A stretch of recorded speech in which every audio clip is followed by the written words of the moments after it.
مزاج هغه تحقیق نه راست رضا عاری کیږي او با تحقیق خلق ډیر لږ پاتې کیږي. هر سړی چې کله د بل مقابله کوي نو د هر سړی مزاج نن سبا دا وي چې زه د رد وکم.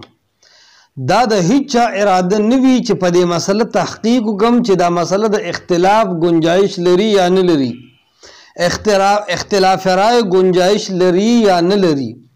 دا ډیر کم شوی دی. خو الحمدلله په دې وخت کې هم داسې خلک شته اوسم چې هغه د ظلم زیاتی د تعصب نه بالاتر د تحقیق لار اختیاري.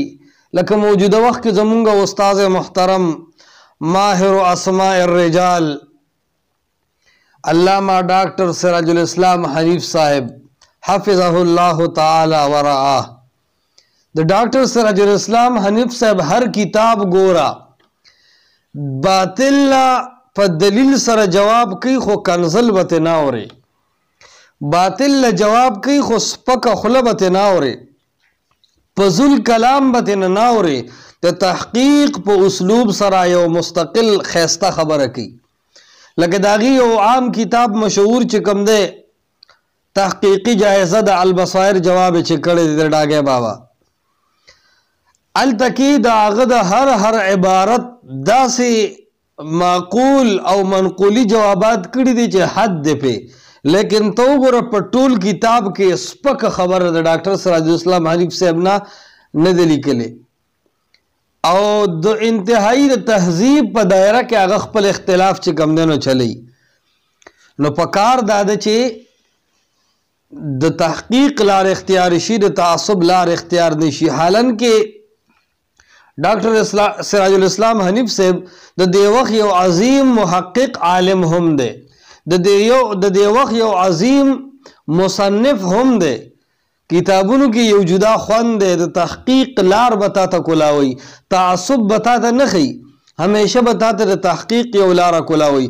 خخ تصانیف دي پکار دا چې علما طلبا د ډاکټر سراج الاسلام حنیف صاحب تصانیف مطالعه کی، وی ګوري اخلاق تزد کی، د اختلاف چل تزد کی، د عصمت انبیاء په مسله کې یا د عدالت صحابه په مسله کې مولانا مودودی رحم الله علیه عبارات راغستی دي. په کوم علمي نهج ور سره اختلاف کوي څوک چې مطالعه کوي هغه ته پته لګي. او بیا زیات تر په دې وخت کې نن وخت کې د احادیث مطهره او دفاع او د جرح او د تعدیل ففن کې مهارت په حواله سره چوکتی شي نو ډاکټر سراج الاسلام حنیف صاحب د دې دور یو محقق عالم او ناقد الرجال له ډیر قابلیت او ډیر صلاحیت ورته الله رب العالمین ورکړي دي.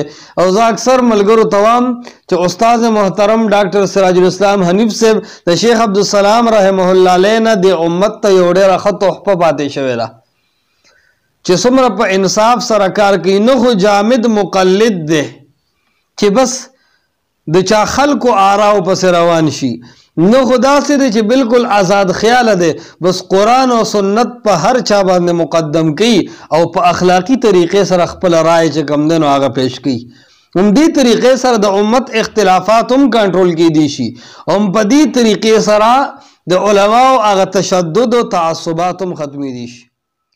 لیکن